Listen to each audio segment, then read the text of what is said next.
Happy St. Patty's Day, right? What's it? Friday, March 17th. Aylesworth Park in Jermyn, PA. And this is after a record-breaking snowfall that we had Tuesday and Wednesday. Believe over 32 inches here in Jermyn alone. Today was like 40 degrees for the high and the sun was out all day, so it was melting, and this is still how it is.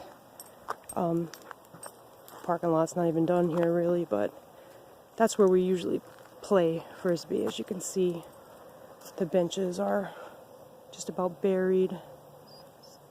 There are lifeguard chairs down there. Instead of looking like high chairs, they look like regular chairs.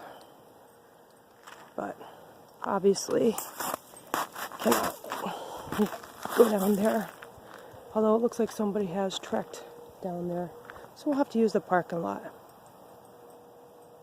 Toodles.